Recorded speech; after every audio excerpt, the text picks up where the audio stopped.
So my name's Anne Leadbeater and I work as an independent consultant on disaster recovery, and that work is nationally focused. So I've worked in all the states and territories in Australia now, but my history before that was that I am a resident of Kinglake in Victoria, and in 2009 our community was very profoundly affected by the Black Saturday Bushfires.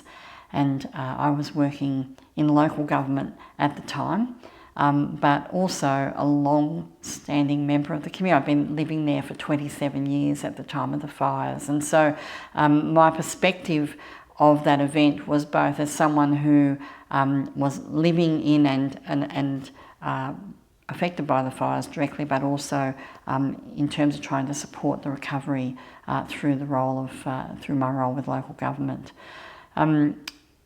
In the years since, I have been working both with local government and state government in recovery, and in more recent times working independently to develop policies and develop training curriculum, and really just trying to work to raise the profile of recovery as a critical part of the emergency management process.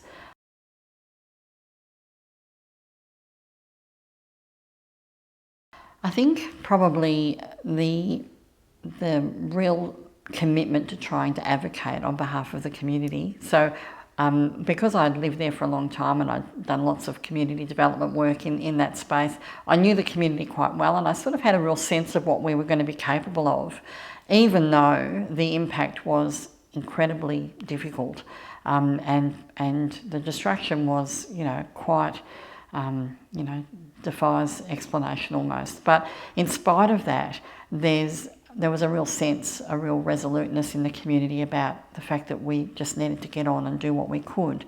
And so being able to take that perspective into the role gave me great confidence. I mean, I sort of knew that we could trust the community to know what would work, and we could, in our recovery roles, listen and learn from the community about what was going to be most effective. So it's incredibly difficult to just know where to even begin after an event like that, and the way that our community was impacted and the people we lost. It was almost hard to know what the first step would be, but the first step, you find it and you take it, and then you take the next step. And I think being able to understand the goodwill that people bring into the recovery space, everyone was there to try and do the very best work that they could, but also to be able to point out that goodwill isn't enough. You actually also need to know what's going to work, and in order to understand that, you need to talk to and listen to and learn from the community.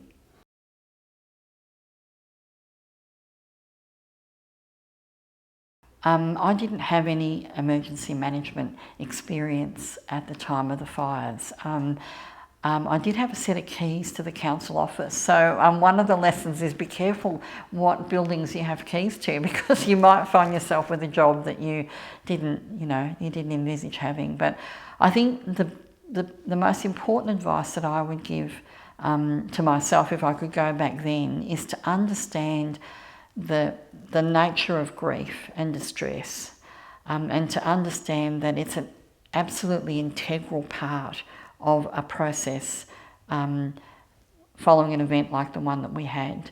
There's a real sense that you need to try and fix things, take people's pain away, make it better. But the pain and the distress is the pathway to recovery, and not experiencing that and not sort of going through that process actually means that you're going to have to do that work at some other time. It doesn't go away. You don't get to avoid it. And so the work of recovery, well, I should say the experience of recovery is a loss of control of your life. Sorry, let me go again. The experience of disaster is a loss of control over your life. So all of the things that you know to be true, all of the routines that you rely on, the way you navigate your day-to-day, the disaster takes that away. And so for a time, you don't actually know how to be. You don't know how life is going to work. You're actually off the map in terms of your lived experience. And so the work of recovery is actually about regaining control, being able to pick up the threads of your pre-disaster life and to map a future where you can once again live a life that you have reason to value. So that helps us to understand what the work should be. It's not about doing things to people, it's doing things with people. It's actually supporting people to actually regain control. And so I think that's probably been the most important lesson for me. It's not in the rush to fix things up and make things better. It's actually being willing to walk alongside people in their grief and in their distress and to support them through that to the next part of their life. So the important thing to know about recovery is that it takes a really long time. And you can tell yourself that you just put your head down and work really hard and it'll all be over soon. Or you can set a goal like everything will be okay when the house is rebuilt. And they're really common responses to the experience of disaster. But in fact, when the house is rebuilt, you'll have a new house. You won't necessarily be recovered. There may still be aspects of your life that are disrupted and that you'll need to work through. And similarly, the rush to sort of get everything back to the way it was before is understandable, but the process of recovery will take a long time, and often people will still be recovering long after everything looks like it's all okay again. The people will still be working through the experience of the disaster and its aftermath. So we need to be willing to take the time to do the work and not to feel pressured to be over it, by a certain point. And very often the people who love us and care about us will want our pain to be over. They'll want us to be okay. And so there can be quite a bit of pressure to sort of get through it and be back to normal. It's a really well-intentioned aspiration that people have for us, but the reality is that it takes as long as it takes, and you shouldn't feel bad if it's taking longer than you thought, because this process is life-altering. You're never really going to be quite the same as you were before the fire or the flood or the cyclone. So taking the time you need to make your peace with that and find the new way that you're going to be is worthwhile. And the other thing that I think came as a surprise to me is that the grief is cumulative. So the disaster happens and that's terrible, and you think that it's as bad as it can be, but then as the event unfolds and the impacts of it become clearer, sometimes there's more grief that gets piled on top of what's happened in the immediate aftermath. And so it's not that you get better at grieving. Each time something new occurs, the grief is as raw and as real as it was the day after the disaster occurred. So we need to be kind to people and we need to be kind with each other, because just because you've had a disaster doesn't mean you get a leave pass from all of the other challenges of life. People will still get sick in recovery, relationships will end, people will have experiences that would be difficult to cope with ordinarily, and they're made that much more difficult by the fact that they're being dealt with in a recovery environment. So just taking the time you need and being gentle with yourself as you go through this experience, because it is incredibly challenging. Recovery is not a destination. It's not somewhere you arrive at one day, you wake up and say, this is it. It's actually about learning to take the experiences of the disaster with you into the future, and not being defined by those experiences, but knowing that they are part of who you are now. And that really, I think, is when you get to that point, then you can potentially feel like you've put this experience where it needs to be and you're ready to move on with whatever the future holds. The desire to make make things better is really, it comes from a good place. You know, we see people in pain or who are grieving or who are angry or frustrated, and we want to try and change that situation for them. The problem we have as recovery practitioners is sometimes we start to measure our own effectiveness by how sad or unhappy people are, and that's a bit flawed, because disasters are inherently unhappy places to be. You know, they're inherently distressing, they're inherently unfair, and so when we try and make that better, sometimes we're sort of masking the real work that needs to happen in recovery. It's difficult to watch people in pain. It's difficult to be with people in their grief, but that's what people need from us. The way to help someone through a disaster is not to try and hurry them through the bad bits, but actually to walk alongside them and to witness their grief and their distress, but to find practical ways to support them on that journey, and certainly to make sure we don't make things any worse, because it's already as bad as it can be. So I think the idea that we can that we can sort of ease people's journey is a good one, but we don't do that by preventing them from experiencing the pain and distress. We ease their journey by actually helping them to experience that, and then finding resolutions to that, ways forward, you know, solutions to problems that are causing them that anger or that distress.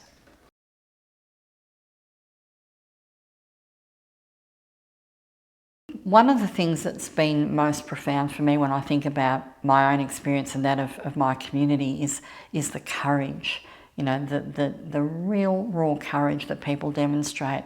It was my job to stand up every day at the community meeting and talk to people about what was happening in recovery, and I always tried to do that in a way that was as honest and open as I could.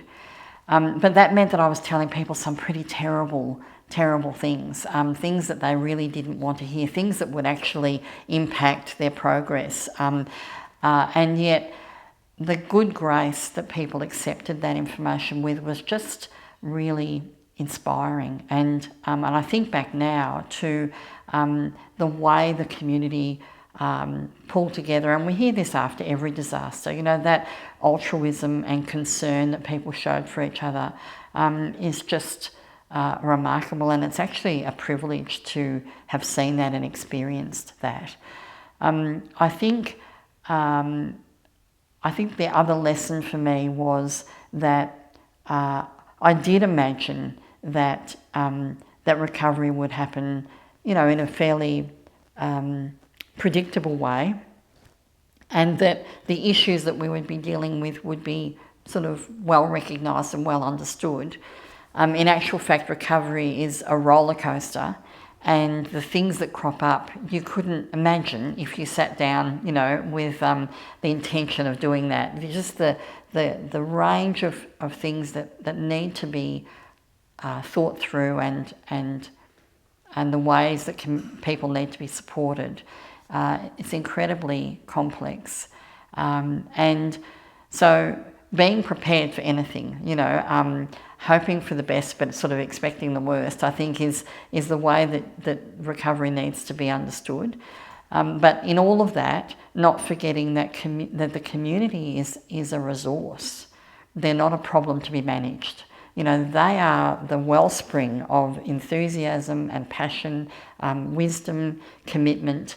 And the spirit of the community is what gets recovery happening. And so we need to find always take the time to understand that, and to connect with that, and indeed to mobilise that in terms of the way that we support this work to be done.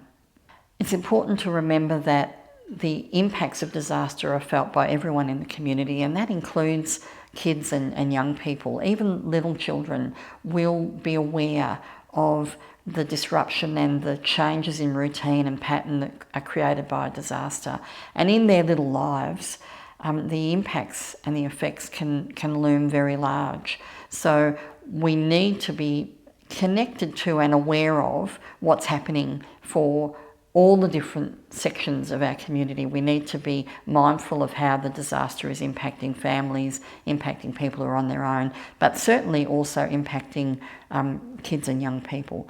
There's research that helps us understand these effects, and we need to plan for supports for children and for young people that will go well beyond the first few months or even the first 12 months of a disaster, because those impacts are going to resonate for them into the future. And it's such an important thing to be able to make sure they have the help and the knowledge that they're going to need to make sense of what's happened. Just as we as adults would seek that for ourselves, we really need to make sure we're providing that for children and young people as well.